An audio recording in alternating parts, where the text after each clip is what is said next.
네, 이렇게 진주 사천 광역 소각장 설치는 무산되는 분위기입니다.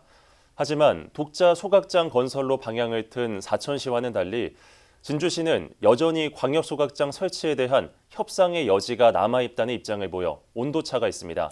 이런 가운데 진주 지역 유력 후보지인 내동면 주민의 반발이 거세지며 사업 향방은 가늠하기 어려워졌습니다. 김동엽 기자입니다. 1년이 넘는 시간 동안 표류해온 진주 사천 광역 소각장 설치 논의. 가장 최근의 쟁점은 진주시가 지역 내 소각시설 설치를 전제로 생활쓰레기 양에 상응하는 가축 분뇨와 음식물 쓰레기를 사천시가 처리하는 이른바 등량 교환 방식을 제안한 것입니다. 생활 폐기물 자체 소각장 건설에 대한 지역 주민의 반대 여론이 이미 극심한 상황에서 지역 간 상생 원칙에 입각한 결정이라는 게 진주시의 설명입니다. 진주시에서 발생하는 가축 분뇨나 음식물을 사천에서 처리할 수 있는 게 등량 교환 방식입니다. 그래서 이제 그 부분을 만약에 사천에서 수용을 한다 그러면은 저희들은 소각장 강력화에 대해서는 긍정적으로. 사천시가 단독으로 국고보조금 신청을 시작으로 오는 2030년 1월 준공까지 마친다는 계획을 내놨지만 진주시는 여전히 이 같은 안을 통해 광역화에 대한 논의 여지가 남아있다는 입장을 견지하고 있는 겁니다.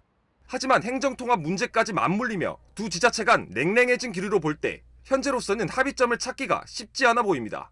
이 사업의 본질적인 이유는 지역민들에 대한 우리 복지 차원도 충분히 있다고 봅니다. 그렇기 때문에 규모의 경제를 넓혀서 우리가 강력화를 추진을 요구를 했었는데 그게 무산된 거는 굉장히 아쉽게 생각을 합니다. 문제는 진주시의 독자적인 소각장 건설도 주민들의 반대 여론으로 추진이 쉽지 않아 보인다는 것. 30년 넘게 쓰레기 매립장과 음식물 쓰레기 처리장 등의 시설 운영에 따른 내동면 주민들의 거부감이 높아져 있는 상황에 또다시 기피 시설이 들어설 수 있다는 강한 우려 때문입니다. 사업 추진 여부를 놓고 주민들의 목소리 배제에 대한 성토도 이어지고 있습니다. 주민들과 소통을 하고 해야 되는데 소통이라는 게 전혀 없습니다. 시에서 일방적으로 밀어붙인다는 그런 인식밖에.